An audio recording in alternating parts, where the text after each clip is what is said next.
Hey, howdy ho, Lions fans. Welcome to the Detroit Lions podcast, episode 488. The Detroit Lions season begins in Kansas City. This is the official Detroit Lions podcast for everything cool everywhere. I am your dashing host, Chris, and with me is my good friend and co-host, Jeff, the Riz Risden. How you doing, brother? I am doing great, man. We got football. We had college football over the weekend. Real, actual football.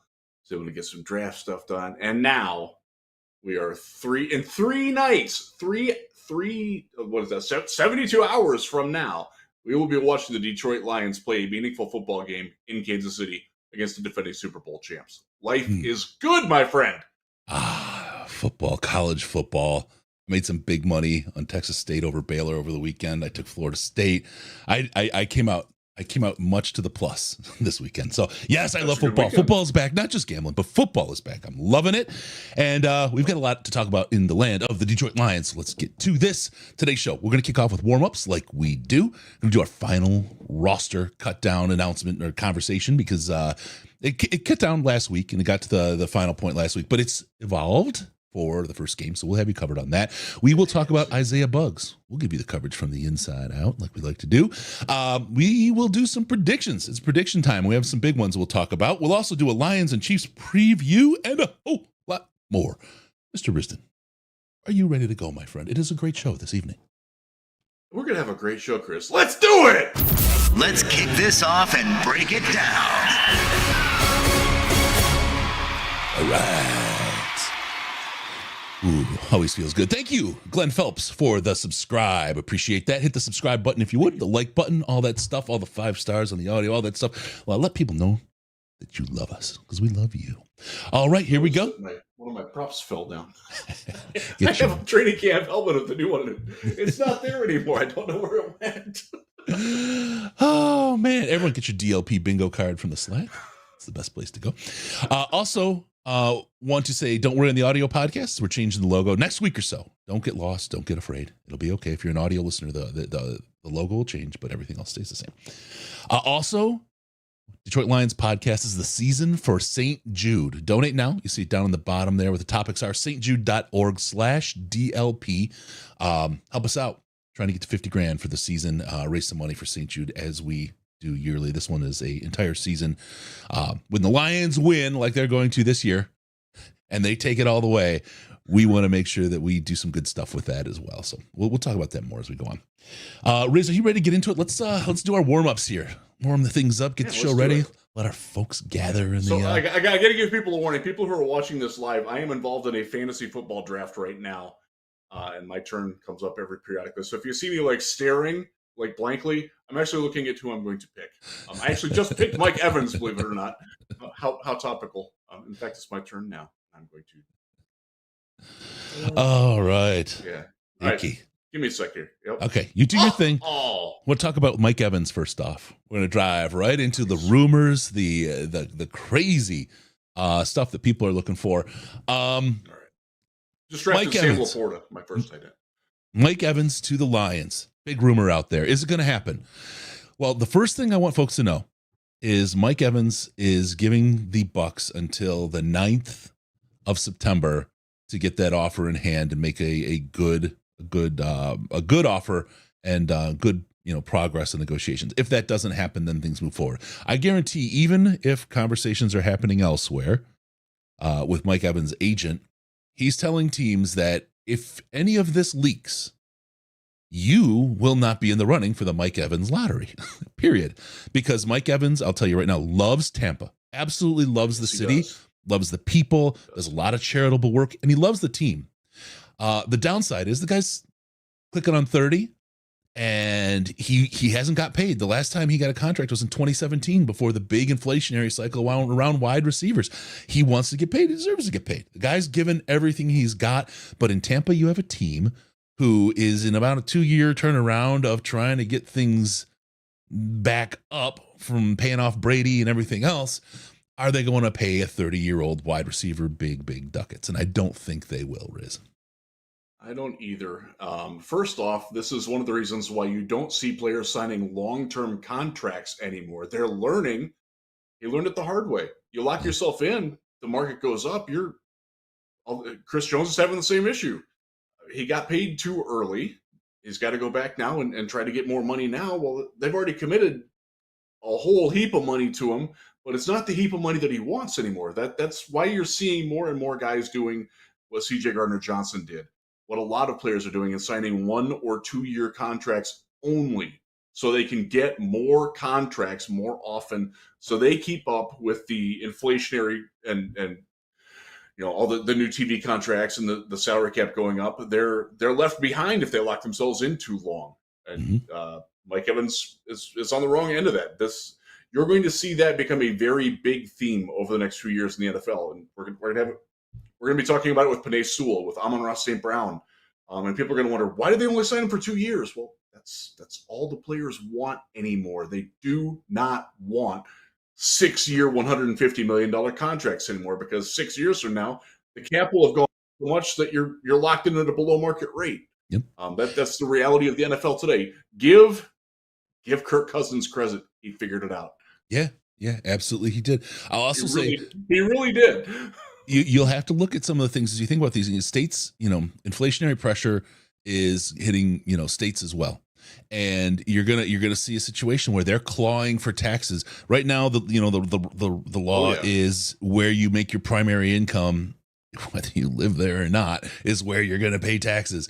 So if you play in Detroit, you're paying Detroit, Michigan taxes. Doesn't matter if you live in Florida the other 96 months a year. It's the way it is, and they're gonna get a lot more ugly about who's getting how much money at the state level. It's gonna get more complicated. Those things about living and working in different places are going to be harder for players to play out. So just think about those percentage differences, because that's going to be a big thing that these players look at. Mike Evans right now, zero state taxes, 0 in Florida. And also, I don't know if you have kids, but you get free college tuition here too.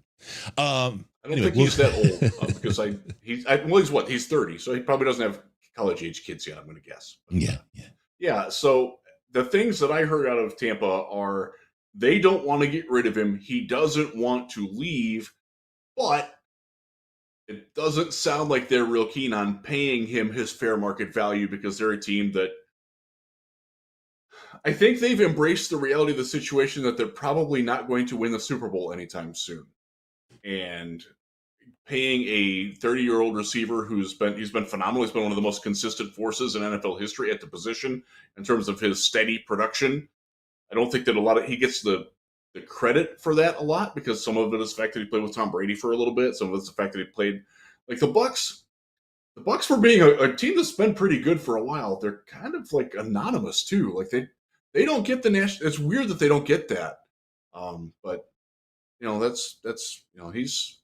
he's really good, and everything that I've heard, let me put this on you, Chris, because I know you live in Tampa, and I know you know some of the same people that I've talked to. Everything that I've heard is that if they're 1-5 or 2-4 going into the trade deadline, that's when they're looking to move him, and not beforehand, and not giving him any money or anything like that beforehand. So we've all done the 19 inches of fame and glory is gone already. It's spent. You got to get your refractory period and get back at it. Because the trade deadline is Halloween. Yep. Maybe he'll be putting on a Detroit Lions costume then, but not until then. And don't expect him to be anywhere else until then. Yeah, and that comes from multiple Tampa Bay people. That's not even taking in the Detroit side of things.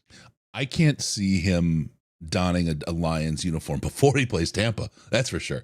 I just don't see them making that happen. So it is what it is. The thing that really is interesting to me about Mike Evans and the Lions is the people that I generally talk to are not talking at all, which is out of character. I'll get a yes or no, or maybe, or things are crazy, we're working on it. This is like, there is an absolute order, and I think part of it may be with there's no conversation before the 9th because of his connections with Tampa. Again, pure speculation, but the answers I'm getting to direct questions are different than answers to similar questions in the past, completely different. So I find that interesting.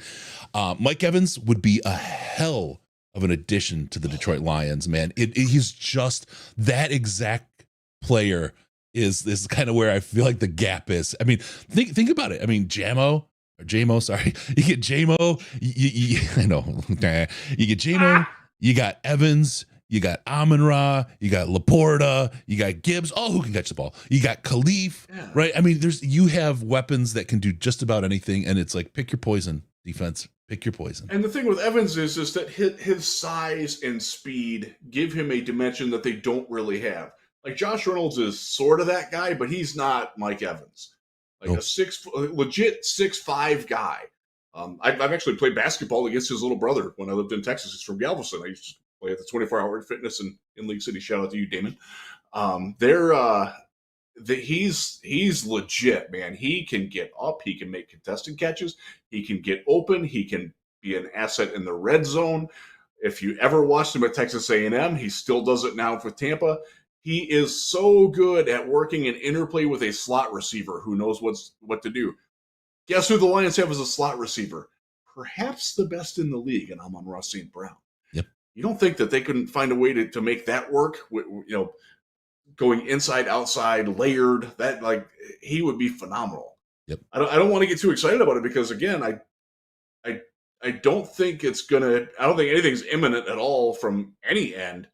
And then you're going to get into a bidding war with an NFC team that you're playing. Like if they get a quarterback sooner or later, they could actually be pretty good. Yep. I don't think they're good this year, but I do think that they have some chances. I have to make a draft pick here. Go ahead. 1 second. Yep. So that's an interesting stuff. I'd be concerned. Matt Verville says I would be concerned about how much we have to give up for Evans, though. Plus, I wouldn't want him for longer than a 2-year extension max. That's the hard part. Right, you have to construct a contract so that the cap works and have the buy-in from a player that's and this is Ash speaking, just so you know, that's willing to admit he's not going to be good in year 3, right? That he's not going to be likely NFL tier. An NFL tier player in year 3, and then so what does that mean? So you can structure it like you can do anything with the cap. The cap is a construct, social construct, Chris. I got it for you, baby. And so you need the player and the team to work. The hard part of that is that Mike Evans already has a Super Bowl ring on his finger, so that's not one of the big drivers at the end for him. It gives us a little bit less leverage with it being a contender, because really, Evans joins the team, and you have a team that is more than just potentially the division winner. You have one that's one of the top 2 potentially in the conference. Just to add to this, what would they want back? The Buccaneers are cap strapped. They need cheap young players that are cost controlled. Can you say James Houston? Can you say? I don't know. I would think that he would be the centerpiece of any trade because I don't want to call him superfluous with the Lions, but he's not a featured performer with the Lions. And I think that that's something that, he's certainly got a lot of talent, and they do need pass rush help. They were terrible at it last year, as I recall. So he makes sense. Maybe getting, I don't know, maybe you flip him James Mitchell, another day 3 guy at a position where they are okay, but could use some youth. They need young players more than they need draft picks, and I think that would be the angle that they would go after. Now, you'd obviously have to flip probably a 2nd-round pick in with that, but that's sort of the package that you'll be looking at. So then you have to look at the fact that you got to replace those guys on your roster and pay Mike Evans and pay Penei Sewell, pay Jared Goff, who's going to get a lot of money. You're going to have to pay Amon-Ra. You want to pay some of your defensive pieces at some point. You're going to have to pay Aiden Hutchinson at a certain point. All these things do factor into that. And I don't know, like I trust in Mike Gisner. I trust in his ability to finagle contracts. I think Brad Holmes is pretty straightforward on how he does those sorts of things too. But it's debatable how much that they would be willing to give up for a piece that might be a 1.5-year rental. Yep. And to be honest, I don't know how they would approach that. Is that something that they feel like, yes, he would put us over the top? I don't know. That's not a conversation I've had with anybody in the building, but they know they need help at wide receiver. They know they need help at wide receiver. They're conscious of it. They're conscious of the talent gap. They didn't get better in the offseason there. So more to come. We'll see. No, they didn't. and that's unfortunate because I think they thought they could, Yeah. and it hasn't materialized the way that they hoped. Now, I will say they're a lot higher on Khalif Raymond than anybody on the outside. And we've talked about that before. And anybody who's at training camp, I think, saw that. Like, he's going to catch a lot of balls, man, especially while JMO's out. Like, that's your JMO replacement if you're a fantasy player. I am actually doing a fantasy draft right now. So, again, pardon me if I get weird there. But Evans is, to me, the best player that you could possibly go out and get who could plausibly be available. I would bet that the Lions would do their due diligence on that. But would they be able to win a bidding war for him? Would they be wanting to win a bidding war for him against other teams that might offer a little bit more? Yeah. A lot of it depends on what he wants. A lot of it depends on what he wants. Yeah. All right, really quick. I have to get this in. Floundericious is at it again. Thank you, sir. He will match $100 tonight for St. Jude. Everything raised during the show. So turn your $100, turn your $5 into 10, your 50 to 100, 75 to 150, and I'm not doing any more math. 100 to 200. Flounder will match up to $100 tonight for St. Jude. Go to stjude.org/DLP. You can do PayPal. You can do all the different apps and foods. What the fuck would food come from? All the different apps and money transfer. You hungry? No, all those things you can get there. stjude.org/DLP. Get in there and help us raise money for St. Jude for sick kids and their families. So thank you, Flounder. You are always the man. You always support us. Steele Monville, Chris, brother, great to meet you on the airplane from Tampa to Detroit. Told you I was an avid listener. Let's have fun this year, fellas. Yeah, for sure, bro. I appreciate you saying something, hitting me and saying, "Hey, what's up?" I appreciate that, man. That was really cool. Yeah, that was really nice. We have, there's so much going on here. Really quick, I want to catch up on this. Riz said Cavalcade. It's on his DLP Slack bingo card. We've got, where did that go? I said what? Cavalcade. What did I say? Cavalcade. Yeah, Cavalcade. Sorry. Did I say that? I said superfluous. I know that. Yeah. And we got, here it is. Micro Mike, Lions Talk with Chat Sports. Chris and Riz, 2024. You know, we'd make a strong ticket, Riz. So we should put something together. Then we can start talking politics on the show. All right, let's get to the next one. No, but that's fun. I don't even want that. If people don't get too serious, you can actually be you can actually be silly with it, but people take it too serious. Okay, next one in the warm-ups. Let's get to it really quick. Fun story coming out of Allen Park. To draft here. Crap. Fun story coming out of Allen Park. Ben Johnson. I know this one. Ben Johnson was asked about the craziest place that he's gotten to play, and it was from an official. And they started saying, "Oh, you can call it zebra," and that kind of thing. It was kind of funny. We started thinking about that, and we said, "You know what? We can top that. We're going to start a little thing. We want you to come up with your play ideas. Maybe you can draw it up. Maybe you can, whatever you want to do. You all are very, very capable and creative folks. On Twitter, use hashtag DLP plays, or on Threads, hashtag DLP plays. Put together your play ideas. Send them in. We'll see what we can get in front of Ben. Maybe we can put together a nice play and talk about some of this stuff. Have some fun with it. That's all. It's just a good fun time. If somebody comes up with something that's absolutely makes me crack up, I'll find a prize for you. I'll get you a shirt or a hat or something. But good stuff. Play ideas. Hashtag DLP plays on Twitter and Threads. All right, let's get into it, Riz. Are you ready? Good. I am. I just drafted a kicker. So good for you. All right. Final roster. Who made the cut? So there was cut down day last Tuesday, was it, Riz? Yeah, we missed it. We missed it by a day somehow. Yep. Yeah. But we knew it's okay. It's gonna change. Nothing's real on cut down day. So much happens after. And so we'll talk about what's changed. Let's talk about the roster right now. Riz, what was the biggest surprise for you as far as the Lions roster? I think, and I had to write this, Craig Reynolds being cut. Now, I quickly learned that it was a prearranged deal. Like, Craig wasn't ever going anywhere else. It's one of those things. we're still not used to this. A lot of us, and I'm not speaking for myself in the media, and I think a lot of fans are also that way. Like, they're cutting players who are vested veterans that, like, okay, maybe we'll flip you an extra, 150 grand on your signing bonus on your next contract because we have to cut you.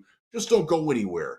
And that's how we're going to sneak this player onto the roster. And from my understanding is that the Lions were very upfront with Craig about this, as other teams have been.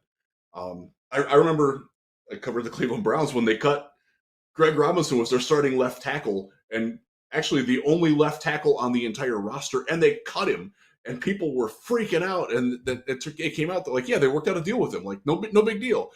More and more teams are doing this. The Lions are on the forefront of it, and I have two things on this. First, to everybody who started pouring acid on Craig Reynolds' grave, screw y'all. Screw y'all. That's all I got to say about that. Be better. Because he saw it, I know he saw it, and I know he was pissed. I know he was, and I know he's not the only one in that organization that was. And there was a lot of Chris, it was everywhere. It came in our Slack for a little bit, believe it or not. It really did. Y'all got to be better than that. Like, I went through this with Badgley. I sounded like his agent earlier, and actually he's back now. I'm not his agent, I swear to God. But y'all got to treat the players with a little bit more respect than that. Seriously. It's something that players do notice and agents notice.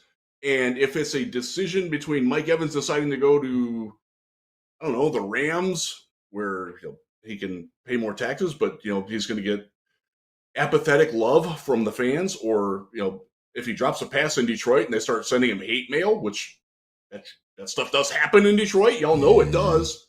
Like, you all got to be aware that there are ramifications to that. Like, maybe just let it go. Like, if you don't like him, that's fine, but maybe don't be so. Yeah, it bothered me. It bothered Craig. I'll say that. The other thing is that I like the fact that they did that, because it gave them a spot to add extra linebacker for special teams. My guess, and I don't know this, but my guess is that was Anthony Pittman's spot that made it, because I don't think that he was going to make it, and I think that he did because of that. And that helps the special teams. And Craig came back. He's fine. He's good. He'll be the number 3 running back. It's probably not a very meaty role. Thank you. I kind of like that. Did anything like really stand out to you as a big surprise? I didn't think Patterson was gonna survive. I didn't think either kicker was gonna survive, to be honest. Yeah. And they did. I know it's not look, when it's important, it's a really important position, right? But generally people are like, yeah, kicker, long snapper, battle, whatever. It's not this big thing until it is. And it's usually not a big thing until week 2, week 3 of the season, and they start missing kicks, right? I'm still not, look, Riley Patterson is a great dude. I just don't know, as a kicker in the NFL, if he's the dude for the Detroit Lions to get them in the best position. And it's a very, very important position. As we know, we've been spoiled with our lives with Eddie. I want to say Eddie Money. What the hell is wrong with me today? Eddie Money? Yeah, I know. Rest in peace, brother. And Jason Hansen after him. Money. Eddie Murray. Why am I Eddie Murray, yes. God, Eddie. Eddie Murray and Jason Hansen, right? I mean, we had some great kickers for generations. Wasn't it 34 years with those two? Yeah. Like 1980 to 2014, I think. And then there was the weird year, and then Prater came in, and Prater was good for a while until he wasn't. And by the way, he is the least accurate continuously employed kicker over the last 3 years in the NFL. That includes his last year in Detroit. He has missed more field goals and extra points than any other kicker, and he makes 62% from 40 to 50 yards. He's better from beyond 50. Yep. The Lions don't kick from there; they go for it. Yep. So that's that. That's one. That one really, it actually surprised me, probably more than it should have. Do you know what I mean? Okay. Yeah, I expected them to keep Patterson, but I did not expect them to bring Badgley back. And my understanding is that that's a legitimate competition. Like Patterson should probably still be renting because he's going to have to fight off Badgley. I remember when we got to talk to Dave Phipp in the press room, and Phipp was like, he almost like got emotional about when he talked about having to cut Badgley because he really liked him. He thought he was a good kicker. He was a little concerned about the kickoffs. He was a little concerned about the reliability with the age. But man, after watching Patterson this summer, like dude was barely squeaking 48-yard kicks over the crossbar, like consistently. Yep. Like you can see, like maybe he's having a bad day. Maybe his quad's a little tight today. I don't know. It was like every day, man. Like his range is 50 yards tops. Yep. That you can feel comfortable with. And then he misses an extra point. Like that's, yeah, we got to hope that it performs better in the season, and that the competition between them in practices will sharpen them. Because as much as we like Parker Romo early, it was pretty clear when he wasn't kicking in the preseason that he wasn't going to be long for it. So the other surprise, fingers crossed there. Emmanuel Mosley coming back. I didn't have any yes. There was nothing about that. It just boom, it happened. Happy, right? It's a good surprise, not a bad surprise, right? Which there's both kinds. Absolutely. I guess there's surprises that are meh, but either way, that one was an interesting one.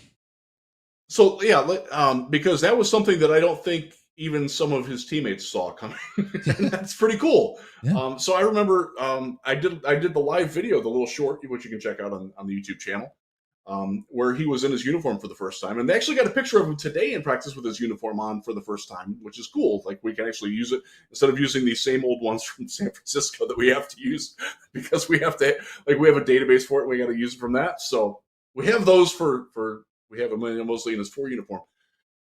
I don't think he's playing this week. I think the Thursday game probably eliminates that, although he was active in practice today. I just don't think he has the seasoning to go out, and specifically because it's the Chiefs. Like they're going to throw the ball. They run weird crap on their offense that he's just not going to be ready for. And I think you'll see him in Seattle. I don't know if he'll start right away. I don't know if he's going to bump Jerry out like that, but he's certainly going to be a bigger Jerry. Yeah, you gotta get your Atlanta on, Jerry. Sorry, Jury. He's my guy. I think that was that, and the fact that okay, so we got to talk about who got cut for that. That was Starling Thomas's spot that I assumed that most of the people listening assumed as well. Yeah, that was a surprise. Super surprise. That was a surprise, and the fact that he went where he did is a bit of a surprise too. That I expected him to get claimed. I didn't think that he'd get claimed like right away like that. But he was a guy that I thought made it because of his special teams. Because quite frankly, on defense, and we tried to play this. A lot of us in the media, not just myself, tried to play up the fact that he holds a lot. He kind of gets beat. And you saw it in the Jacksonville game. He got beat in coverage for a touchdown. Like that kind of happened in practice a lot too. Like maybe cool just, but his special teams were so good. Like there he's as the gunner, he's forcing fair catches on punts where Jack Fox freaking boomed it. Like he was good. He had return ability. And that surprised me that they let that go. But he wasn't going to play on defense. Stephen Gilmore was a much better cornerback in terms of both coverage and tackling and just general field awareness. I just felt like Gilmore was going to make it too. I know there's people said he wasn't. He's a developmental guy. I think his ceiling, again, if I put myself in where I think this front office is thinking about it, like again, Marvin Jones made it. They know exactly who it is. You've seen his ceiling. It's never going to be better than that. Where Gilmore is the opposite of that, right? His ceiling is still above the roof.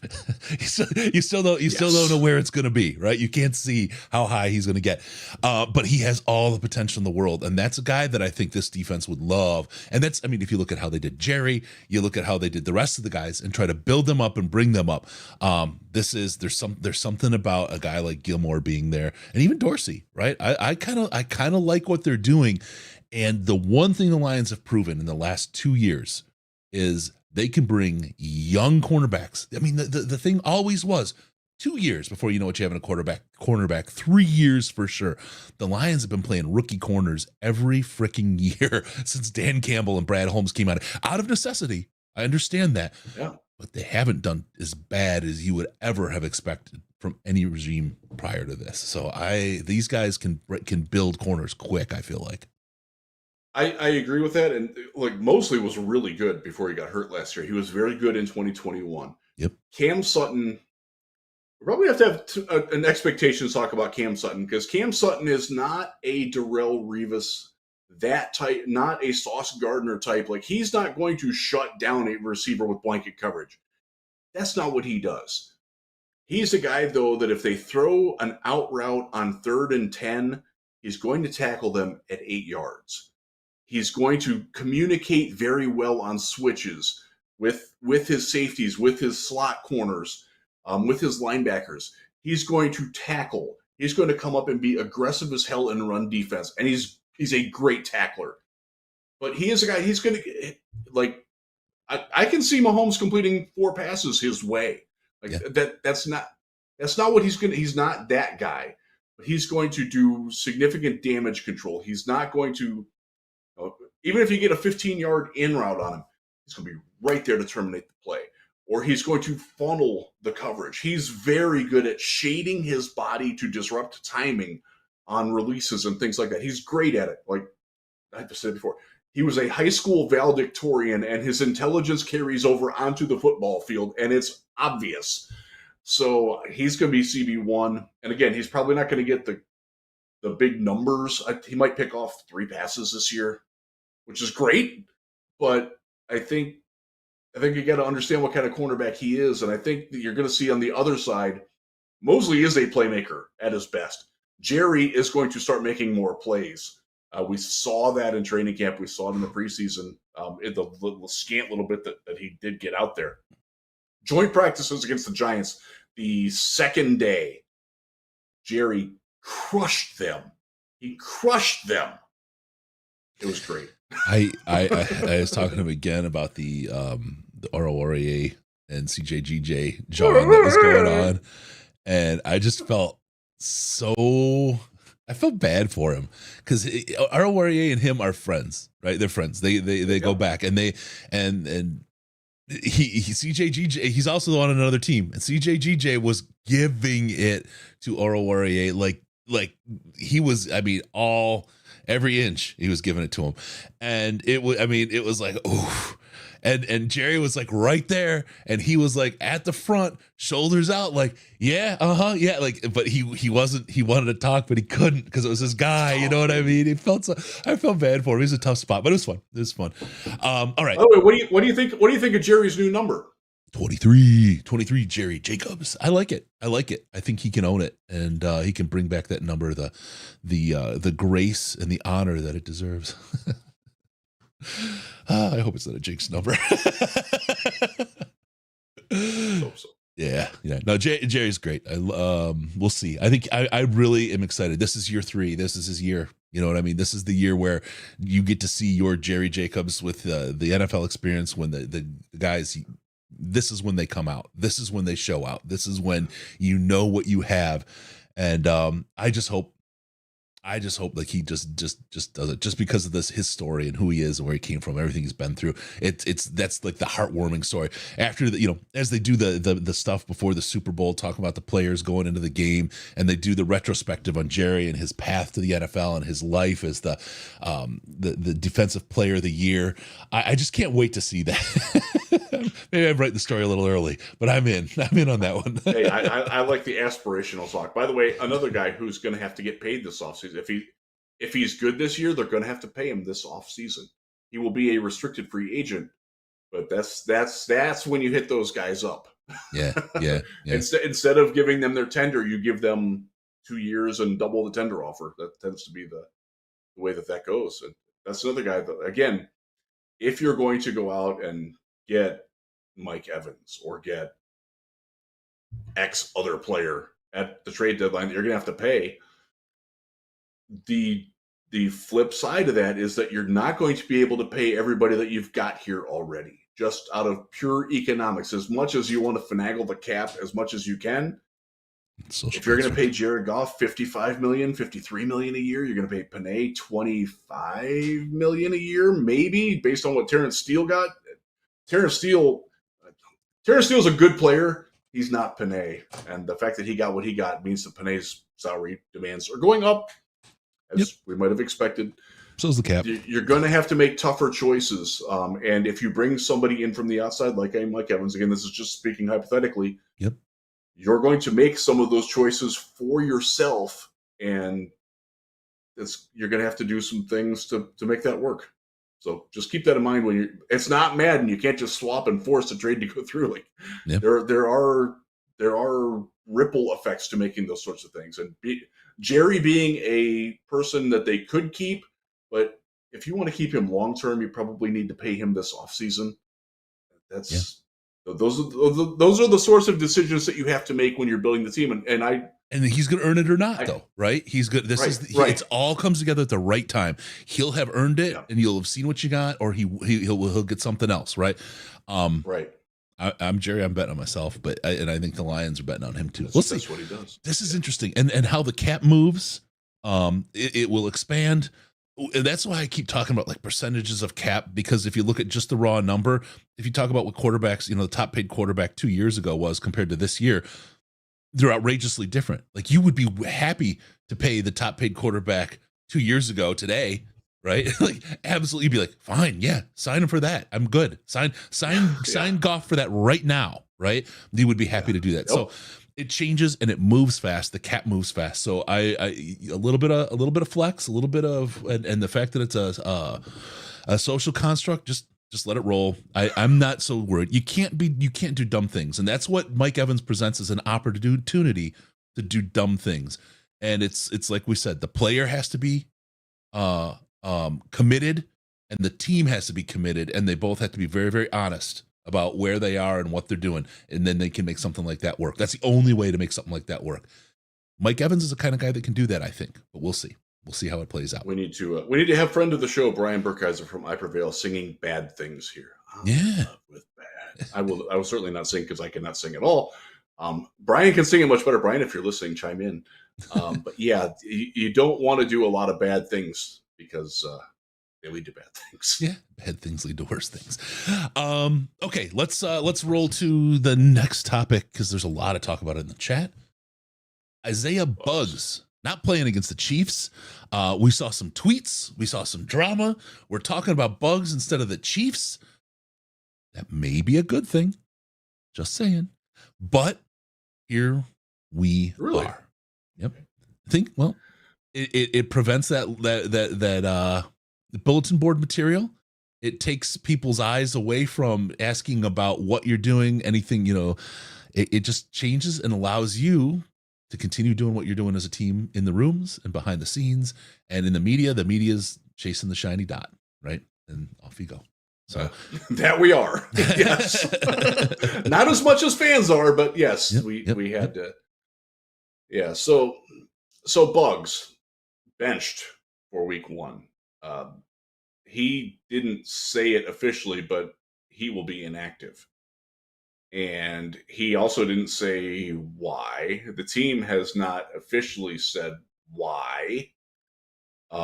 There's been things brought out there about, maybe I think he brought up the fact that he missed voluntary minicamp. That was one of them. That was a big, and that was held against him. And he wasn't in super good shape for OTAs. No, he wasn't. He was not. Yeah.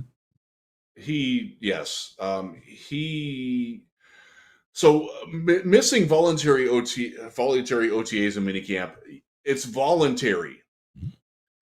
But if you're not there, you should probably have a decent excuse for not being there. My wife's giving birth. I had a family vacation planned. I didn't realize that it was going to be this time. Like, that's cheesy, but okay. Like, I'll buy that.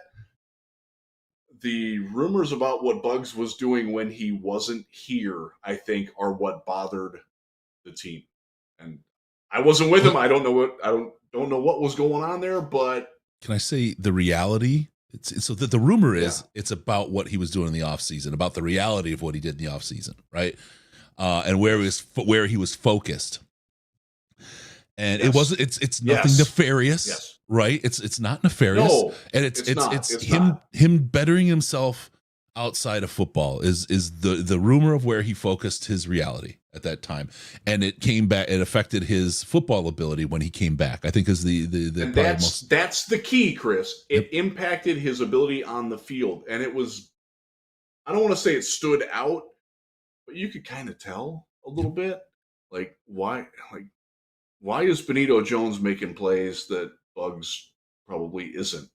Why is Corey Durden, who, by the way, I do not know why Corey Durden is not on the Lions practice or any other practice squad. I don't know. It's weird. He should be somewhere. I digress.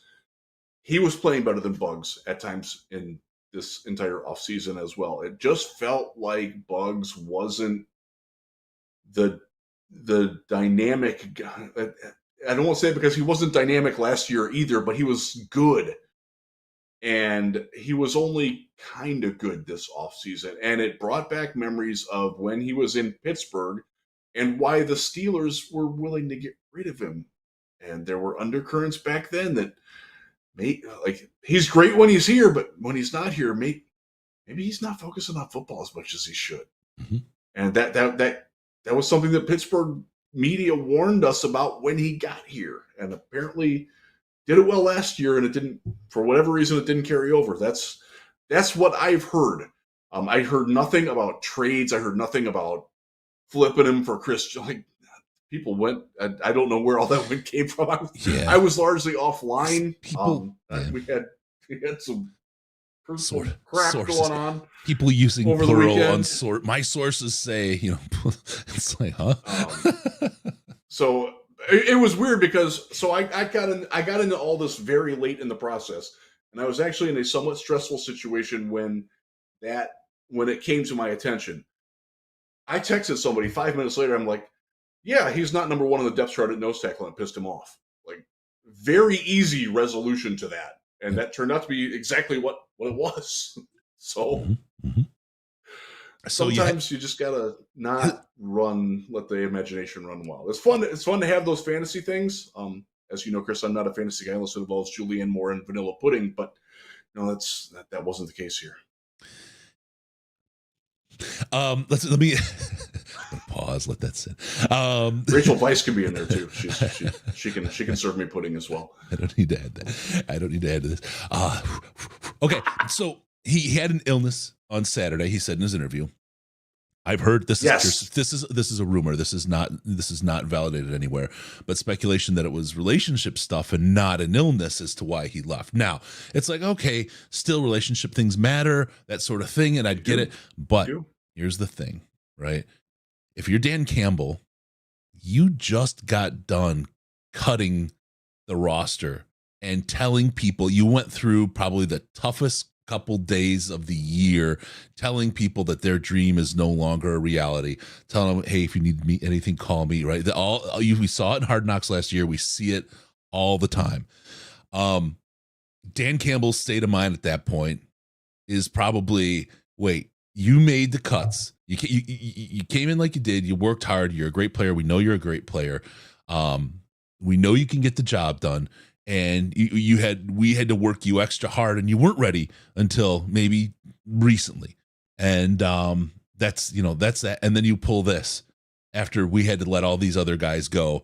You're gonna be sitting this week. That's the sense. And I'll tell you what I have heard, and I will tell you this is I have heard this from people there in Allen Park. Dan Campbell is taking a little bit more of an aggressive approach. He's updating his approach. He's not taking any shit. Okay.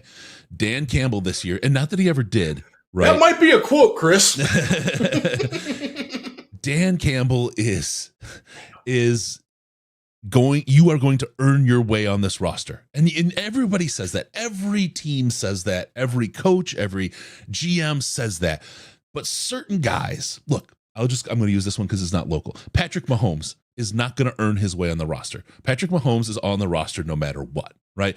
That's the truth in any team that has a quarterback like Patrick Mahomes. But you can work further up that depth chart of players depending who your coach is and what your team's situation is with talent. Dan Campbell this year knows he has more talent, knows he has a better team, and knows he needs to hold them to a higher standard. And that's what he's doing. And so this does not fly. This does not fly. You'll find. Now, does this send a message? Oh, yes, it does send a message. And I will tell you, I know some other things where this took place at very important people with very highly touted individuals on this team in the preseason. And this same approach from Dan Campbell to, you want to play for the Detroit Lions, I don't give an F who you are. You will perform, and football is number one, and you will not play games, period. And that's the approach Dan's got, and it looks like Bugs right now, whether on purpose, whether not, whether he needed a day, whatever it is, Dan Campbell has sealed that this is the way things are going to be this year, and he set the message. Like I said, probably a little bit of just coming off the cuts, but he sent a message. He drew a line in the sand. He drew a red line with the roster and how they're going to work. So there you go. And Chris, there's two things that come along with this. First off, Bug's reaction of being pissed off about it is exactly what Dan Campbell wanted.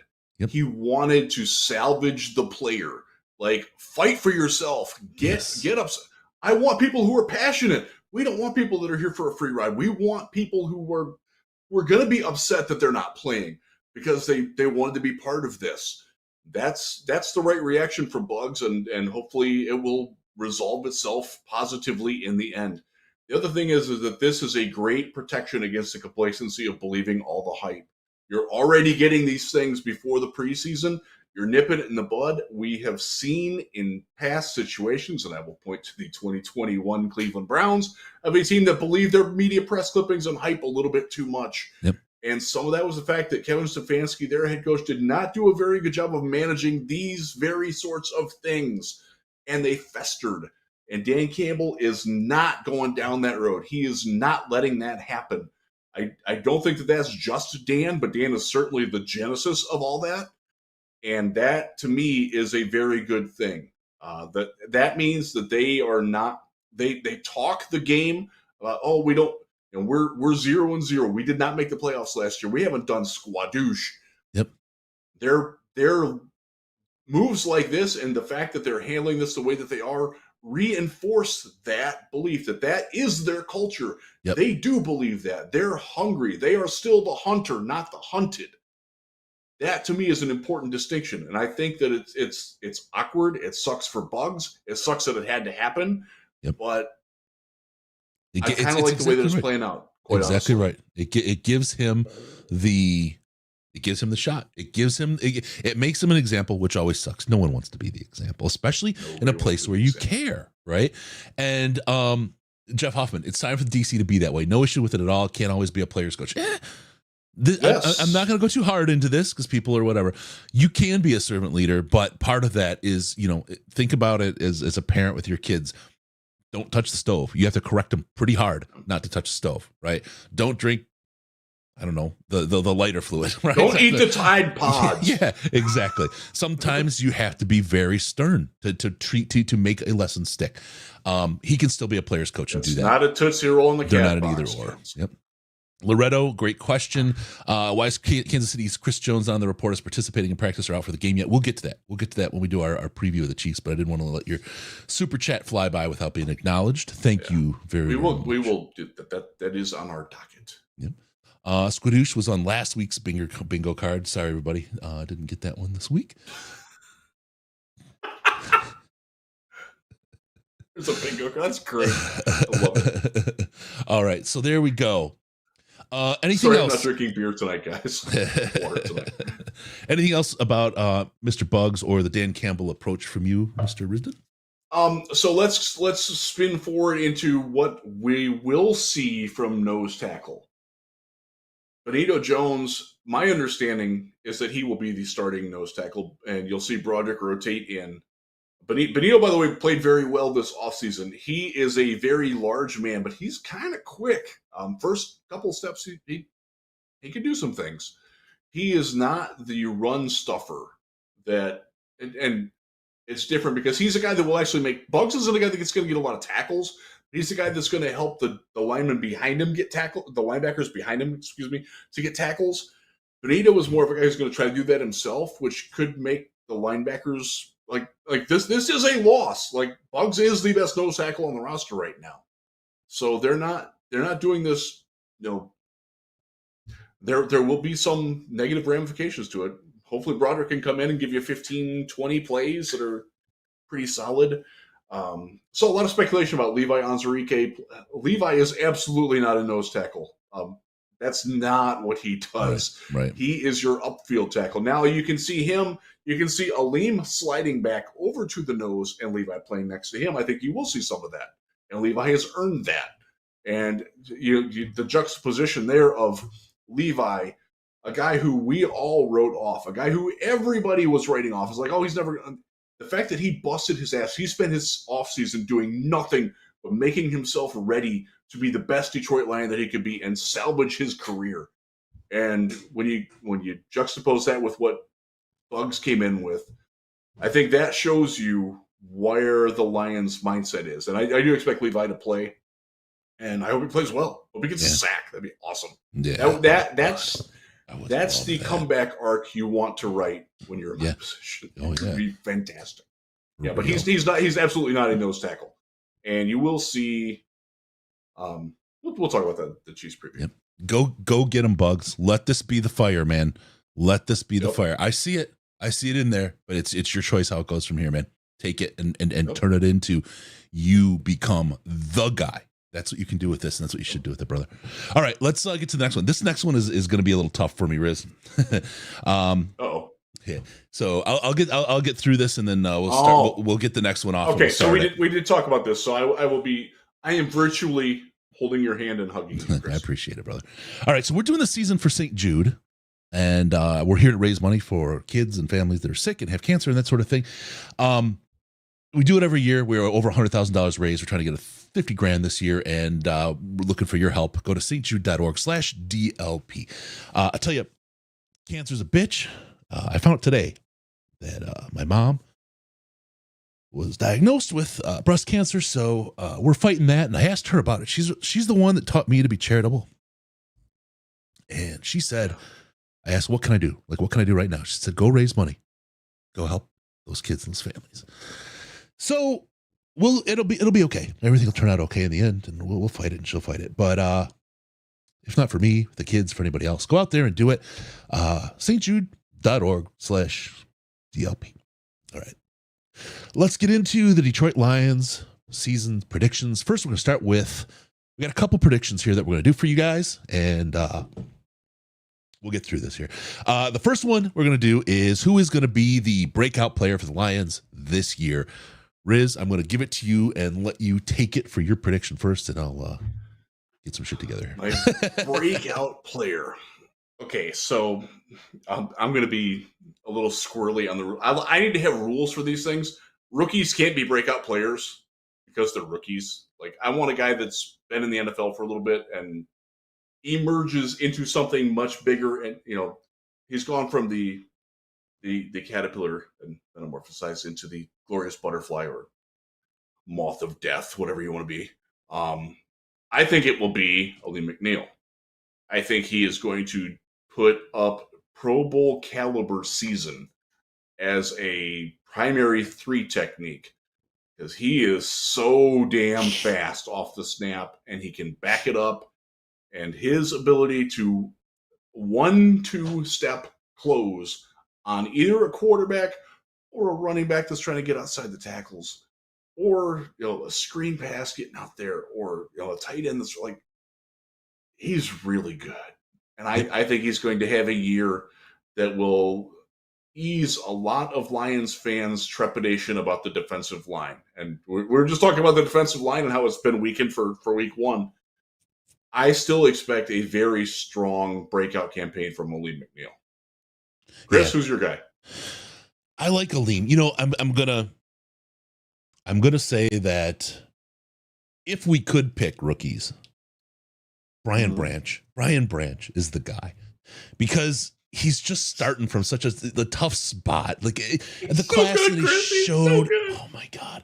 The fact that he was overlooked by everybody, all these evaluators of talent let him fall. Green Bay walked away and let him fall to us, quote unquote fall, right?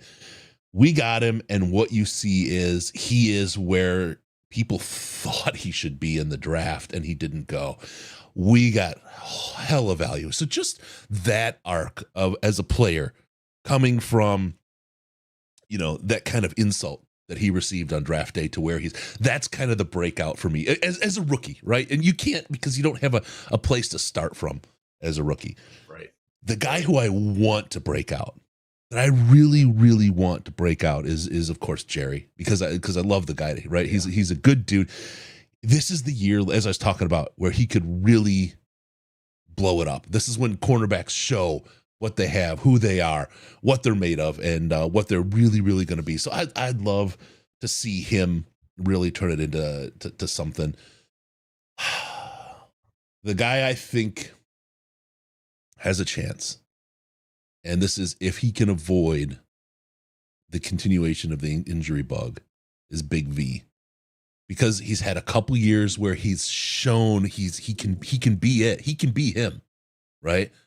But it's just that injury bug has gotten him, and him, Big V healthy with the rest of that line is I'm gonna say a top 2 line in the league. If they're playing, if they're playing with who they are and he's healthy, they're a top 2 line in the league, and it changes everything.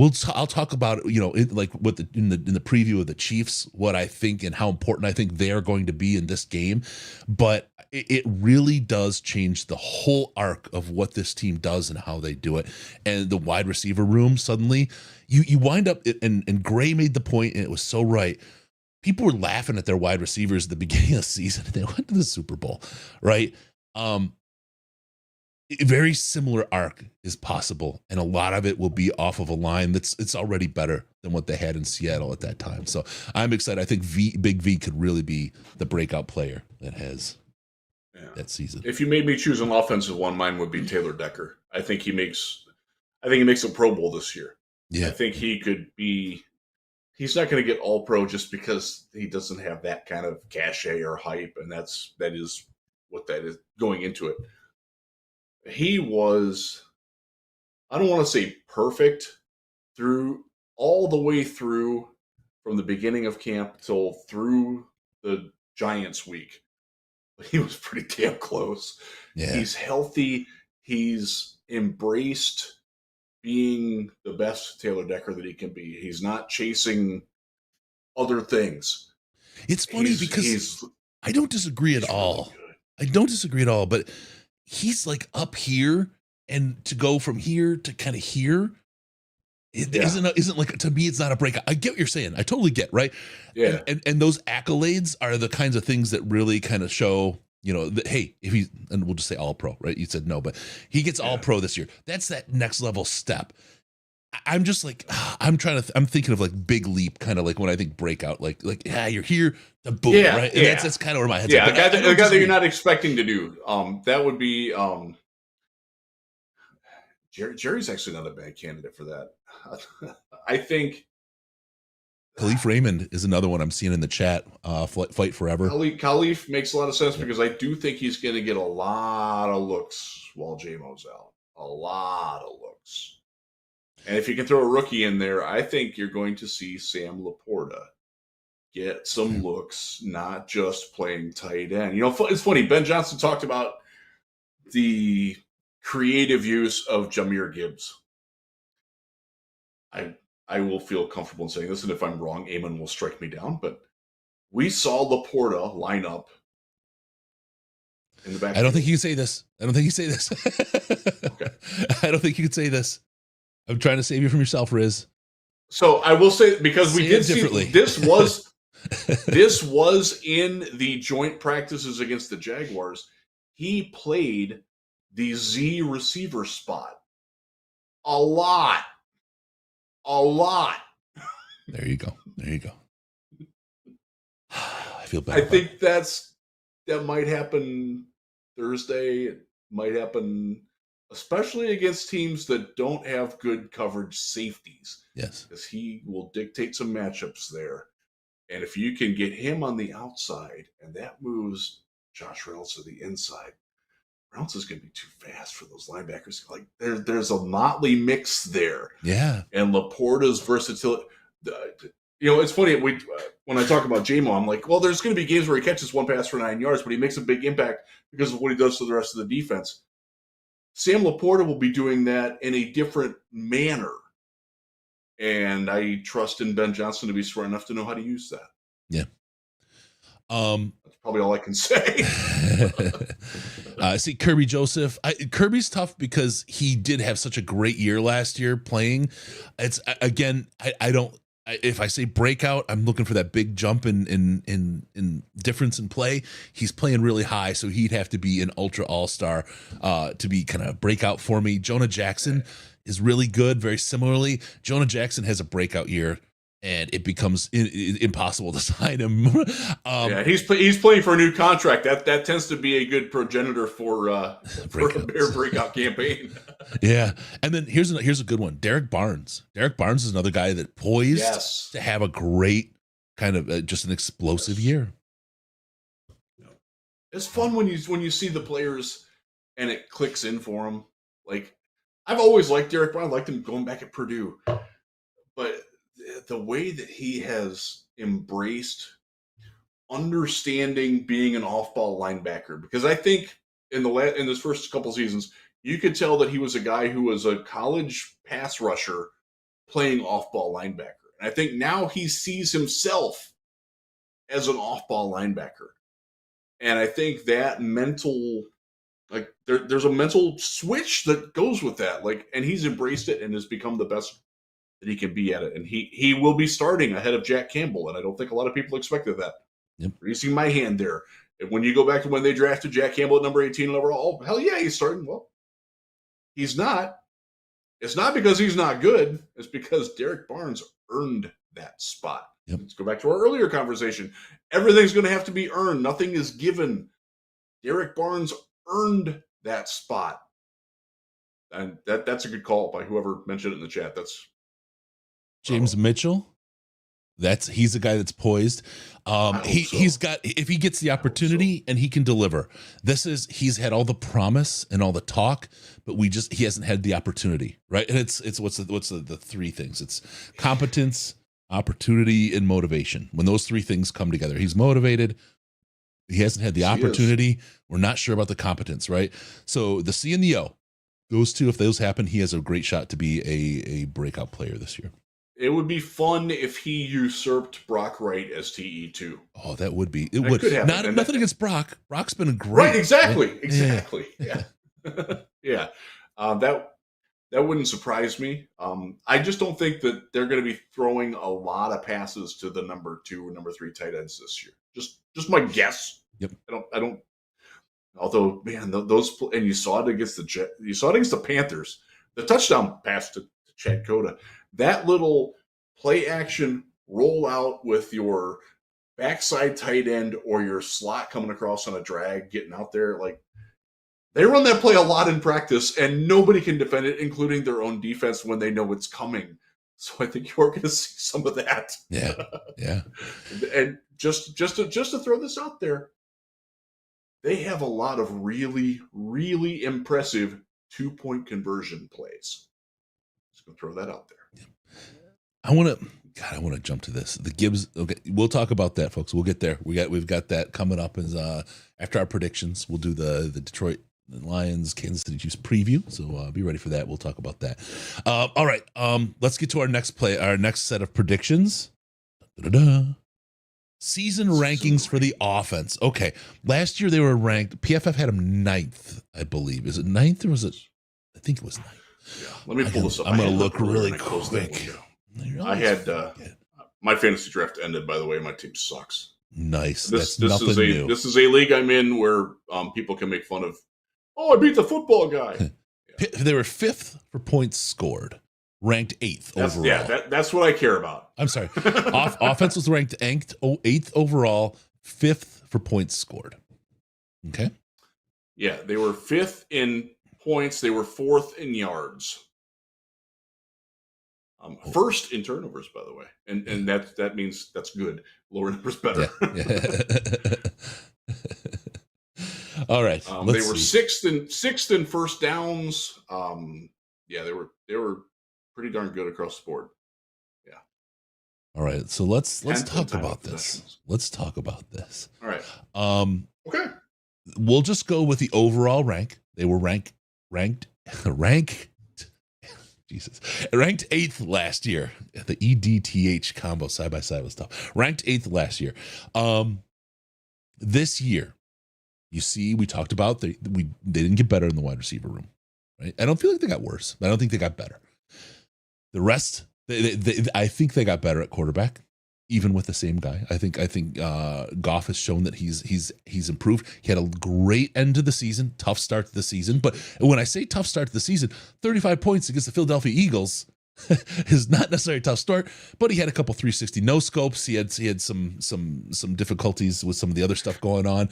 I could not remember what that phrase was, and we saw Jordan Travis do it last night at Florida State. And I'm like, what's that called? Chris, help me.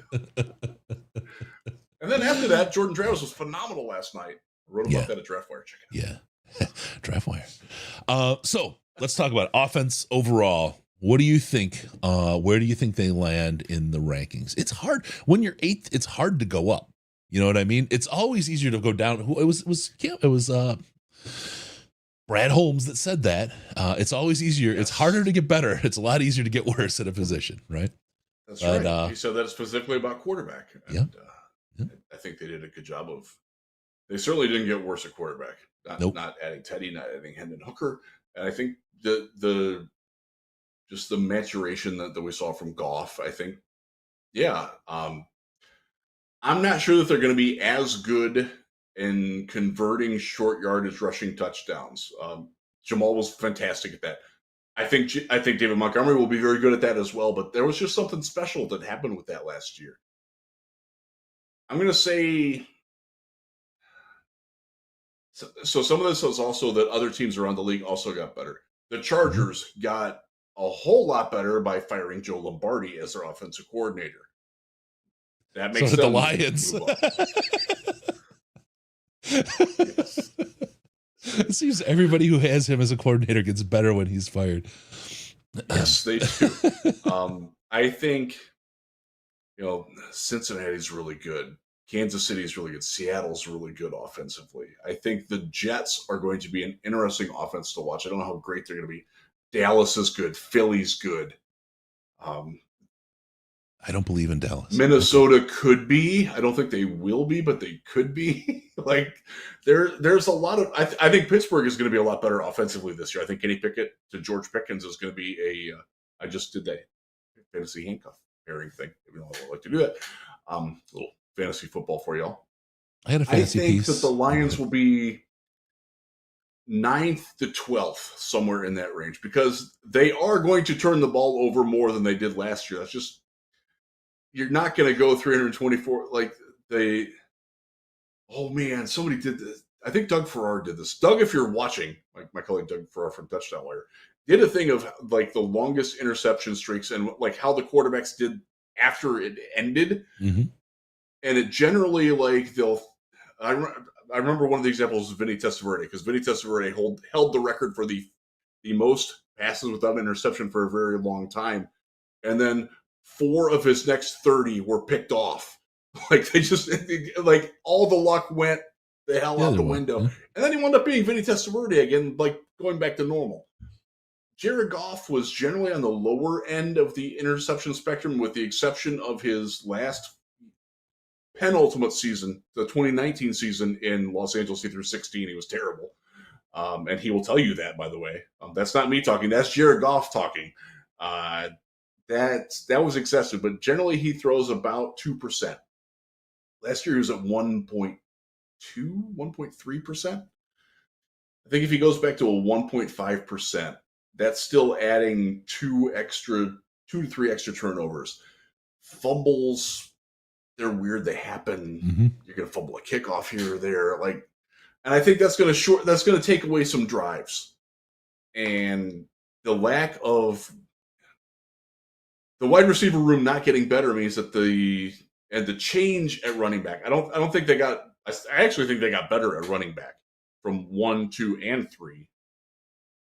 But we got to see that play. So I don't think they're going to fall far, but I think I can see them falling to 9th to 12th, somewhere in that range. So if you want to put a number on it, I'll be 10. I think they're a top 10 offense, but I think at the bottom end of the top 10. That's fair. That's fair. I'm gonna say there's a couple things that we've got better at quarterback, not in our backups, in Jared Goff alone. I think he's improved dramatically over the offseason. Dramatically is too bold a statement. I'm sorry. Let me retract that. Jared Goff he earned that Pro Bowl spot last year. He has improved in the offseason. The time and effort and work he's put in, the time he's put in with the players has made him a better quarterback and has made the players better. I think he's gotten time with JMO, so when JMO is on the field, they'll have a better little bit of chemistry than they did before. That will help. We'll see how that plays out going forward and what that means. I think Ben Johnson, as a play caller, as an offensive mind, as a coordinator, he's grown a lot in the offseason. Ben Johnson, unfortunately for him, every room he steps in, he's pretty much the smartest guy in the room. He's an uber freak brain, and you don't grow if you're always the smartest guy, but he's so analytical and self scouts so strongly and so well. He is going to be something. He's grown. He's gotten better.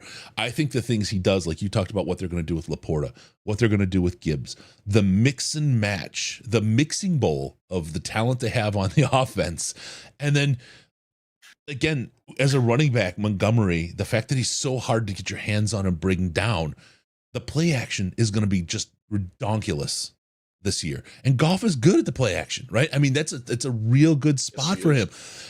I feel like this offense is good. I'm going to give a range. I'm going to go 7 to 9th. And if I have to land, I'll land at 8th again.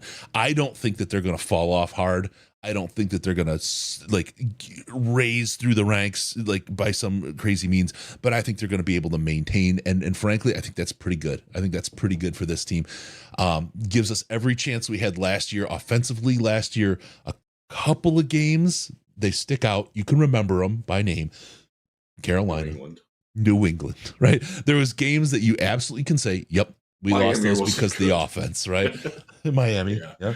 But you look at, again, the first 4 games of the season, right? We didn't lose because we didn't score. There was teams that never punted, right? It's like, what? That's a real problem. So I think from an offensive perspective, we'll be in good shape this year. I don't think that there'll be the big problems that befall a team. I think this is just a good group of people that are only getting better and gelling more as they stay together. So that's the one benefit of not scrambling the eggs of that offense either, with a whole boatload of new players. I think running back is likely where you can be the most versatile with plug and play guys. Not that they're the same guy, right? But there's a certain set of skills that go with a type of running backs you have. Gibbs, I think, is going to be a real wrinkle, but that's going to be one of the kind of brain trust kind of wrinkles from Ben Johnson rather than something that messes with the player. So I go 7 to 9 with the offense this year. All right. Let's get to the next one. Season rankings for the defense. So last year the defense was ranked 29th overall. Points allowed 28th. Yards 32nd. First downs allowed 32nd. Yeah. They were 29th They were 30th in yards per carry allowed at 5.2. They were 31st in yards per pass attempt against at 7.0. Oh my God, that's awful. They were bad. Yeah, it was bad. And the weird part is, and Alex Ancelotti talked about it after the season. They were so historically awful through like the first 6 to 8 games that when they were a league average defense, those numbers, I don't have the numbers in front of me, but I know they were not below 20th in any of those metrics after week 8.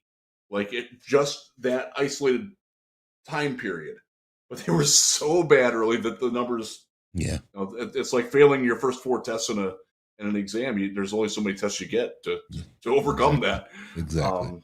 But yeah, it was rough. And then the Carolina game happened, and all the progress that we thought we had just went out the frozen crapper. Oh, it still bugs me. Yeah. But look, if you're going to end a season, I would rather end it the way we did rather than the way we started it. And that gives you the you're trending in the right direction. Yep. And that's really important. That's really, really important. All right, let's see. So where are you ranking this team defensively?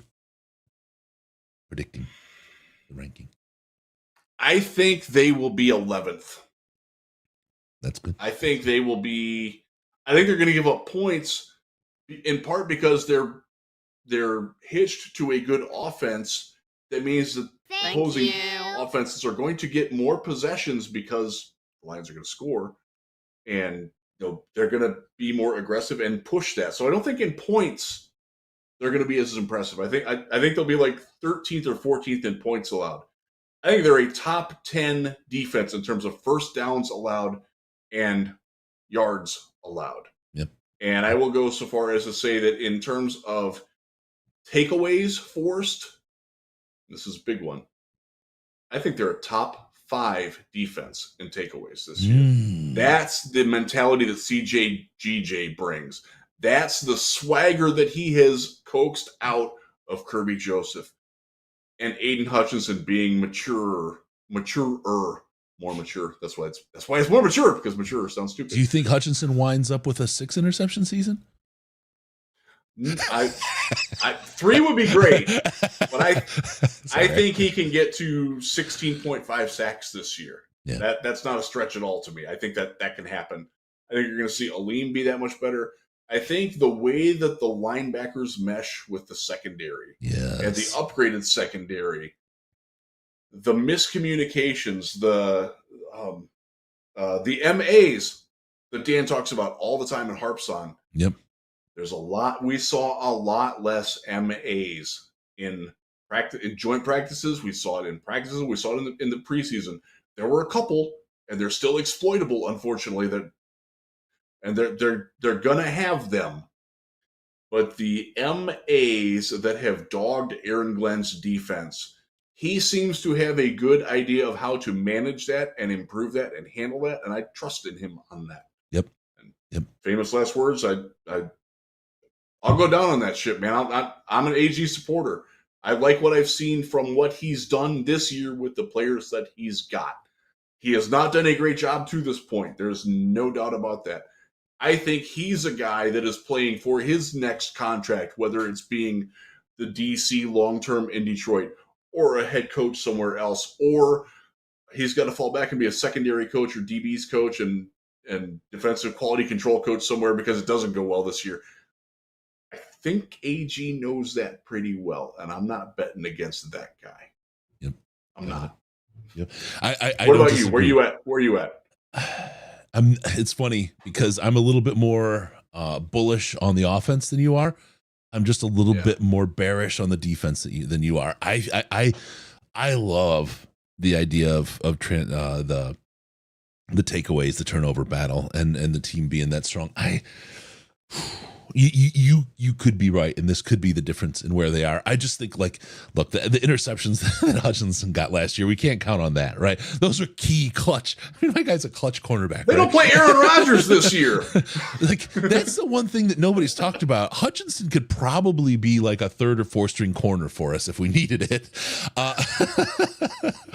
But I look, this defense is much improved, vastly improved from where they are. It's a tough league. Everybody gets better in the offseason. You know, I would say I see them around 15. I see the Detroit Lions defense around 15, not too far from where you are, Riz. And I hope you're right, because we talked about Vladdy was my guy on the wings for years. He's the one that taught me to love defense in every sport. It was Vladimir Konstantinov. I loved him and Chris Spielman. Chris Spielman, I loved watching Spielman in the day. That's you talk about Billy Sims. He was our first guy, both of us, right? When watching the Lions. Yes, he was. Barry was great, but Chris Spielman brought an element to the game that I didn't understand for a long time until I really saw and was able to embrace what a defense means for a team. I hope you're right. I would love this team to be that defensive just behemoth, but I feel we're still a little bit. We improved a lot, but I still think there's a little ways to go. But at 15, it's a team that still wins the division. That's my thought. Yeah. So let's do the prediction. The final position in the division. Riz, will go with you. I might have slipped on mine. What do you think? Lions in the NFC Central. Oh, I'm sorry, NFC North. 1. Numero uno. I agree. End of discussion. I agree. End of story. It's I hate to say this because I always start to feel like the jinxie. By the same token, I'm not superstitious, so I don't feel like nothing's. I'm actually jinxing anything, but it's theirs to lose. It's the Detroit Lions division to lose this year. The Green Bay's in transition. I feel like Minnesota's peaked. They're going to take that last swing, but they've got problems. They've got fundamental, fundamental problems there. Chicago on the rise. Chicago's definitely on the rise, but I just feel like they're about a year and a half behind where the Lions are, and they have to execute this year to actually establish that that's actually the case. I think they will, but I think they have a shot at being number 2 in the division. To be honest with you, surprise a lot of people. Chicago's an interesting kind of team. If they get a pass rush, and they had none last year, Jaquan Brisker, their rookie safety, was their leading sacker a year ago. Yeah. And if Justin Fields can work with the receivers that he's got, and we've seen mixed bag out of that this summer, I think they could. I don't think they're going to come in last. I do not know what to make of Green Bay. I'll be honest about that. I like their defense, but their defense is kind of underachieved relative to its talent. Yeah. Is that something that's going to persist? Jordan Love, I don't know. It sounds like their young receivers are coming along nicely, and that's going to help. Yeah. Their offensive line peaked. I'm a little concerned about their offensive line things. They're tough. They're a tough one. There are like 4 or 5 teams this year that I have no clue how they're going to do, and the Packers are one of them. I think that the Packers' ceiling is 10 wins. I think the Lions are comfortably above that. Now they could both finish 10-7. I think the Lions would win the tiebreaker because they're going to beat Green Bay twice. That's what we do. Minnesota is a team that I think they're perilous, man. Yeah. I think a lot of us in Lions land like to think that it's all going to fall away, that all those one-score games are all going to go the opposite direction. And last year was, 11 of them or 10 of them? And this year they lose all 10? I don't think they're going to lose all 10. I think they might go 4-6 in those this year. And that's still – they're a dangerous team, but they're also precarious. Yeah. It's interesting. It's interesting to see what they do. I mean, that's why they have to play the games, right? But this is now Chicago could fall flat. And a Sure. 4-13 season out of them wouldn't surprise me either. But I think they get to 6 or 7. Just they got so much better on offense. They really did. Yep. You gotta tip your cap to that. Yeah, for sure. All right. So final position in the division. We'll get into the. That means playoff home game, Chris. Playoff home game. Well, let's do this. Still too early to predict win-loss record. All right, Riz. We could go through all the teams. We've gone through the teams before after the draft. Let's kind of just sum it up with our. It's hard because it's still. Why do I say it's still too early? It's still too early because not a team has played a game. It's so like you are now still making predictions. You don't know. Like you talked about Chicago. They could be number 2 in the division. They could fall flat on their ass. They're going to be an interesting watch this year. They are really going to be interesting to see what they do. It may be interesting to laugh at, or it might be interesting to be a little concerned about what they are as they grow and what they could become. So still too early to predict win-loss record for the Detroit Lions. Here we are. You want me to go first? Yeah, I want you to go first. I think they will be 0-2 and then finish 11-6.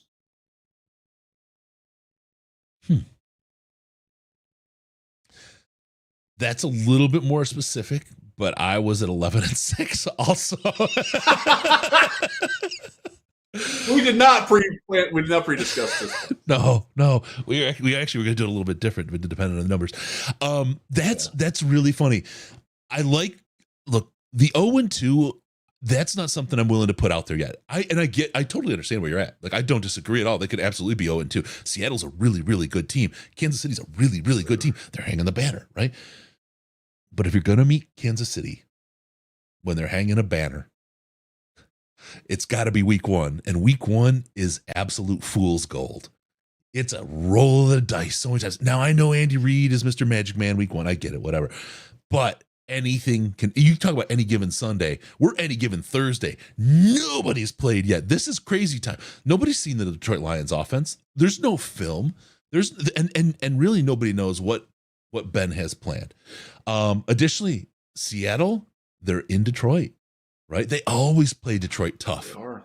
But Detroit, for both of these games, is in Arrowhead, it's a really big game. It's a home opener in Detroit.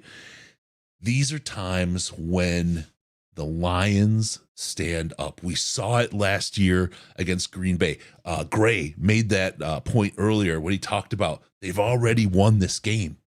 They did it in Green Bay. Green Bay was supposed to go to the playoffs. The Lions were out before they went in. They knew it. All the Green Bay had to do was beat the lowly Detroit Lions, and the Lions ran Aaron Rodgers out of the freaking division at the end of that game, at the end of the season, took the Green Bay Packers out of the playoffs. They on the bright lights, on the big stage, right? They did that. They've won this game. They can do this. And then the home opener against Seattle, sorry, it's anybody's money. It's almost as much chaos as week 1, except you guys have gelled a little bit. You've gotten a little bit, you've gotten a little timing down. You've got a little bit more, but you have all the juice. Losses. Those are the games I think they lose. Yeah, interesting. You have all the juice. So while I don't disagree, and I completely understand where you're coming from on the 0-2, I wouldn't be surprised if we win one of them.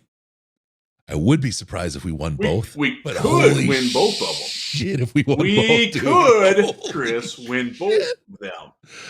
And in that case, so I would just say this. I know you don't like to be superstitious. So they are playing Thursday night. Is my wedding anniversary. Happy anniversary to my wife. It'll be 27 years. Happy anniversary to your wife, Jeff. You too. She will see me for a good 5 minutes that day. Actually, no, we won't even see each other on that day because she's out of town this week. We are playing Seattle. That game is on my birthday. Lions aren't going to screw both of my September holidays. They can't. No. They wouldn't do that to me. No. I've earned it. So I've earned it. I've earned it, man. Oh man, for me, I'm coming. So it's whether it's your anniversary or not, the first game of the season is always a holiday, and the fact that it's the first game of the season has the Lions in, it's an even better holiday. I'm coming off of a little getaway with my wife for our anniversary before the Seattle game, so they won't ruin your birthday, my return from my anniversary. Riz, there you go. That's the weekend. I'm in with that. I like it. Seattle's ours. Let's make that happen. That's a superstition I can get behind. All right. We'll get on to the next topic here. Detroit Lions, Kansas City Chiefs preview. One of the things that's been railing through the chat big time, and I just want to start off with this. People have been talking about Gibbs taking the opening kickoff, how that would flip people out. That would be something. I want to say, Riz, did you see the Dave Phipp interview? Phipp did not answer who is going to take the opening kickoff of that game. And I was like, oh, it's going to be Gibbs. Like, I think that's like the words he said to me when he didn't say any words, right? There's a lot more to it than that. I think okay, let me rewind to the game we played against the Rams when we got the ball first. I think we got a field goal. It was in LA, if you remember way back. You were there. Yeah. Then we went to kick off after our field goal and we onside kicked the ball. We might have got a touchdown. I think it was a field goal. We onside, nobody freaking expect it, right? And then Dan Campbell has run that kind of unpredictable everything since then. I'm not going to be surprised if Jahmyr Gibbs is back there for the opening kickoff. It will not surprise me at all. I know a lot of people are afraid of the idea of somebody getting injured. I know, but you can't play afraid. You can't play afraid of injury because you will get injured if you play afraid of injury. I know you put people in a little bit more of a precarious position by putting them into special teams, especially skilled players like Gibbs.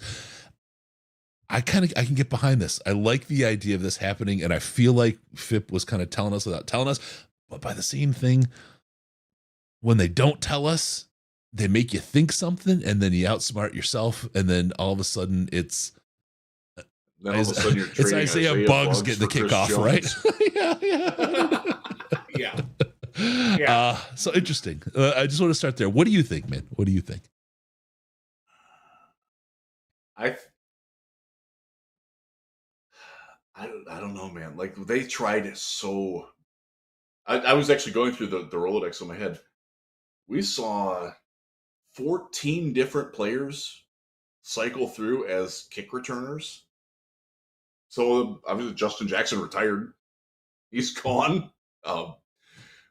Chase Cota injured, gone. Like so he's not. But I'm willing to be surprised by it.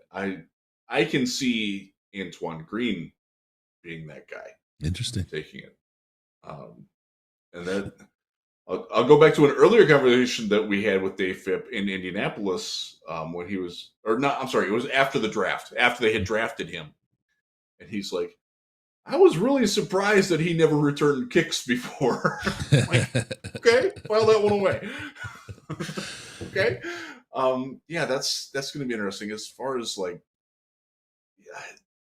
Gibbs usage, I don't know, man. I think what we saw with the kick returns in the preseason was freaking magical. And we saw guys we saw guys that were not. They were like, what is it? Like, I don't know who this guy is. Not that I don't know who he is, but they weren't primary guys, right? Yeah, they weren't primary guys that you expect to see wild returns from. And our special teams were doing hella blocking jobs and getting those guys out.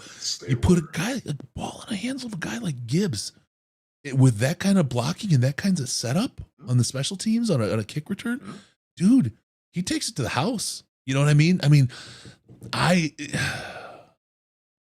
love it. I like the idea. I like the idea. I just say it that way. Well, we're going to see some things. I do think that Gibbs is probably not going to take handoffs as often as some people expect him to, which means, of course, he's going to get 30. City, sorry. The James Houston Memorial. Yeah. I think you're going to see like a 3.5 to 2 split in handoffs to David Montgomery over Jahmyr Gibbs. That's like, I'm not good at math. That's the ratio that I came up with in my head. I don't know how that extrapolates over the course of a season. I'm not a math guy, but I kind of see it. It's like not double, but not far from double. Does that make sense? Yeah, 100%. I'll channel Ash. Does that make sense? Gotta say it in Canadian, though. Does that make sense? Yeah. Yeah. I don't know. I thought about it. I had nothing. I usually do pretty good. Yeah, he's all right. So there we go. We started with the special teams for the preview of the Chiefs game and the Lions game, opening game of the NFL season. That is an interesting little way to kick it off. What do you see? What are some of the key metrics we're looking at here, Riz? You have got to keep Patrick Mahomes from getting into 3rd and short. That means you've got to stop the run. That's first down runs. Again, the Lions were actually pretty good at stopping the run on first down, especially if you omit the Carolina game. The Carolina game, they gave up, I think it was 10.1 yards on first down. Obviously, you're going to lose if you do that. But around that, they were actually pretty good at it. I think that's going to be a big key. I think you are going to see some offense that, like, you're going to see some points from both teams, and I expect both teams to score 3 touchdowns, a couple field goals, scoring on half your drives, and then it's who's kicking field goals, who's scoring touchdowns. So I think that the Kansas City Chiefs are not afraid of the pass. And I think that might be to their detriment in this game against the Lions, because they're looking at Monty, they're looking at Gibbs, they're saying we've got to stop the run. The Detroit Lions were leaned on the run pretty hard last year. They used it to set up. They a little bit old school, it felt like, but it wasn't an old school offense. But they leaned on the run to set up the rest of the game. 100%. That's what they did. They love to use the play action out of that. And I think that they believe in KC that they've got the pass game locked, and that it is really a stop the runs to stop the Lions kind of a game. And this will be telling, because I think this puts our offense, which is a strength, against their defense, which is a strength, and their run defense, although they're going to be short a couple guys. Maybe Jones isn't there. If he's not there, that's an interesting wrinkle in the Lions' favor. But this is where the game lies. I think Patrick Mahomes is going to Patrick Mahomes. He's going to do his thing. Our defense has to be strong, but I think how our offense performs against that defense will really outline. And I think what we're going to find is, as you said, we cannot get in 3rd and short. We are going to focus on the run as well. This is not going to be the Rams Chiefs game of ages of lore, right? This is going to be, I feel like, a bit if this game plays out like I think it will, and that these teams are at where I think they are, I think this is going to be a lower scoring game. 25 points, 21 points, somewhere in that range, right? A lower scoring game that moves a lot slower than that game did, but there's going to be a lot of dirt kicking up. And I think the Lions are going to have some opportunities with the Amon-Ra's, with the Laportas, and Khalif, right? You're going to see some real opportunities with those guys, and to get the ball, because the Chiefs are so focused on stopping the run. Gibbs is a real wild player, and what you could do with that as well. You talk about screens to beat the blitz, right? Okay, that's cool. I'm interested to see, but I think that's where the key point of context is going to be in the game. And I agree with you on that. I think Kansas City's secondary is good. They're somewhat anonymous, but they're good, and they play well together. They are better as the sum of their parts than they are as individuals, and I think that's a testament to their coaching staff. Steve Spagnuolo is always done that with his defenses. I do think you're going to get some chances at getting a 3-and-out or a takeaway or something like that, and that's going to be critical. Mm-hmm.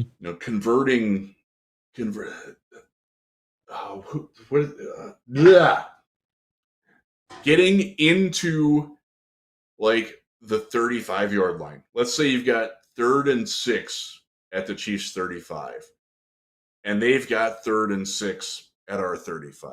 Yep. Can we match them? Can we get a touchdown out of that? Can we get a conversion out of that and keep the drive going? Can we keep them from scoring there? Can we force Harrison Butker to come out and kick a 53-yard field goal? Will he make it? Will they force us to bring Riley Patterson out if they even want to try that? And because that's kind of out of his range. Like, I think those are the little flex points in the game that I'm going to be watching as keys for it. That's stopping their weaponry and the way that it's conceived together as a team built with the speed on the outside, with the shiftiness in the slot, with Kelsey being uncoverable. Kelsey, man, he's awesome. Yep. He's awesome. Yep. Isaiah Pacheco can do some things out of the backfield. He's good. Again, just because you hadn't heard of him before the draft, I mean, he's not good. He can play. Yep. He's a lot better than Clyde Edwards-Helaire they took in the first round. I think it's going to be, that 20. I think both teams score in the 20s, and I think the line is 6.5. I want to say the Chiefs. I feel pretty good about the Lions covering. I don't feel so good about them winning. I mean, I already said I think they're going 0-2. So obviously, where my line is. But I think if I were to bet on this game, I would bet the under and I would bet the Lions to cover the 6.5. Yep. You are a betting man, Chris. What bets would you make on this? I took the money line on the Lions. When I bet on the Lions, it's 100% emotion. I'm just telling you right now. There's no smart betting, right? And I've talked to you about I'm the cheapest better out there, right? I'm ahead. I've played on the same deposit for, I think I'm going into my third year now. The same initial deposit, and I'm ahead. It's just I wouldn't say I'm great at it. It's just the way I do it is the way I do it, right? And this is when it's the Lions, it's always emotion. I know it's going to be throwaway money. It just is. That's just the way it is. But it makes it fun. So that's that. All right, so we talk about that. We look at that. What else do we have? Anything else that we want to talk about with the preview? Things to look at, Riz, with the Lions and this game they're facing with the Kansas City Chiefs. I do think I'm curious. I've said it. I think Khalif gets a big boost with JMO being out. Ice how much they choose the wide receivers, and this is a situation again. KC's secondary is solid. They're good. Their linebackers mesh well with them, too. It's one of the things that I'm looking for with the Lions is how well that meshing goes on, because the Chiefs stress the bleep out of that. That's what they're really good at on offense because they stretch the field so much vertically. Yep. And that's a challenge. I'm curious as to how much Laporta and Gibbs get right off the bat. And it's something that I wrote about a little bit at Lions Wire this morning about my biggest fears for the season.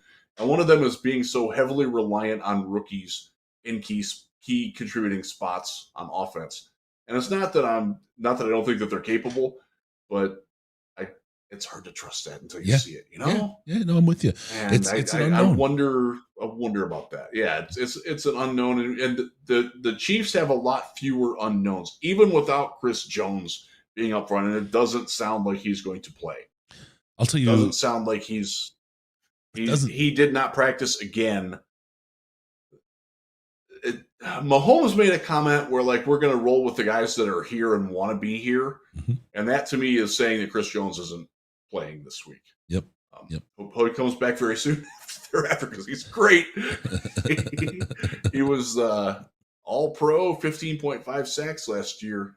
He's damn good. They're going to miss him, but they are not bereft of talent. Obviously, they won the Super Bowl. They're a very great team.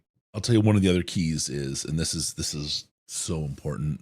It's easier said than done, but don't fall behind early against this team. If you get behind early, you are going to be in for a long slog. You don't want to be playing throw ball against that team. You just don't. You want to run your offense, and you don't want to have to get into this catch up state. So It's going to be a fun game, man. Football's back no matter what happens. Honestly, the Lions can't lose. They're not expected to win. They're getting a lot of hype, and part of that is the NFL trying to just get the ratings on the opening game of the season, make it as big as they can. So we understand that. We also know that the Detroit Lions are not the old Detroit Lions. They are a different team right now. And what they did against the Packers is something they could absolutely do here. If any team has a chance right now, it is definitely the Detroit Lions. So anxious to see this. We lose the game. I don't think we really lost anything out of it. We got a loss on a record. That sucks, right? Week 1, that sucks. You have 10 days of the losers telling you, see, it's the same shit, the whole thing, right? And then you play Seattle. Oh, and God, if you're yeah, oh, I know. And if you're right and we go 0-2 against these teams, you're talking about, what is it, 2.5 weeks of just the lamentations, and then I don't even know, bro. So the hope against hope. Yeah. I'm going to tell folks, listen to our show. I think I just don't abandon hope. You saw what they did the last bunch of games last year. We're playing the 2 toughest teams we play all year, the first 2 games this season. Do not lose hope. And if we win, buckle up, baby. Buckle up hard, because it is going hard. And I think you can loosen the chin strap on the foil hat and put it away. The whole officiating thing, we saw that at the end of the preseason. The timeline shifted. The Panthers got nicked on the play, the fumble out of bounds into the end zone. We got the ball back. Let's just say, water under the bridge, officials. We know things are going to go right from now on. Let's just hang up those tinfoil hats for now, and let's just go with the season and run a train on the rest of the NFL, because this team can do it, even if they were to go 0-2. Oh, was that too much? Please like You're and not subscribe. talking about Ticket to Ride. Please like and subscribe. We ask once per show. Hit the like button if you haven't. That's a great way to help us get found by other people and to give us a little bit of love for watching and spending time with us. Also, the subscribe button lets you get in the live chat. Also gets you notifications when our stuff goes live. We got some great stuff with our daily show back on track tomorrow with Ash. We've got Zach coming out with his work and his studs and duds. We've got Chris, that's me. We've got Scott and Russell Brown, Scott Bischoff, Russell Brown coming out. There's so much content flying out. Just one thing quickly. It's not enough, Chris. I need more. Yeah, I'm sure. I'll leave that alone. Anyway, there's tons and tons of stuff. We're not gonna do a post game show this week after the Chiefs game. It's late. I'm actually on the road. It's kind of gonna be really, really tough to do late on the road, flying out early the next morning. It's gonna be you can expect videos, though. I think Riz might do a reaction video. I will definitely do a reaction video, and the daily DLP will be up the next day. It'll be slightly later than the first thing in the morning launch, but we'll get that out there as well. We'll have all kinds of content for you after the game and the day and the 2 days following. And we're back on the ride, man. It is going to be a wild ride here at DLP. Thank you all for joining us. We appreciate you guys. And I'm not saying to forgive the officials, but just look forward. Don't look back. Don't worry. Show me on the doll.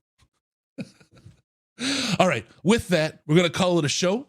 And by calling it a show, we're going to move on here. All right. We're going to say thank you for joining us. Remember, don't forget about the Patreon, patreon.com/Detroit Lions Podcast, patreon.com/Detroit Lions Podcast. And you get access to the Slack chat. If you were to do as little as $5 a month on the donation page, you can get access. It's a good time. Patreon.com/Detroit Lions Podcast, access to the Slack chat with $5 a month donation. It's a great time, great people. You've got your great stuff on the gambling channel there. You've got a fantasy channel. You've got all kinds of great channels, 400 and some people there. It's a good time. Great stuff. Hang out and join the chat. Also, follow us on Twitter at DET Lions Podcast, DET Lions Podcast, Tickety Tockety. We're at DET Lions Pod. We're Detroit Lions Podcast on the threads. Also, give us a call on Skype, Detroit Lions Podcast, all one word, Detroit Lions Podcast, or call us on the Lions line at 248-782-8384, 248-782-8384. be sure to go to DetroitLionsPodcast.com and subscribe to the podcast, because if you see Riz's face, he is coming in your ears automatically right now because of the people that did that. Thank you for tuning in. We're going to see you next time on the Detroit Lions podcast. Remember, no pants, no toasters, no hot tubs, no problems, because we're your Detroit Lions and Reddit connection. Thank you all for joining.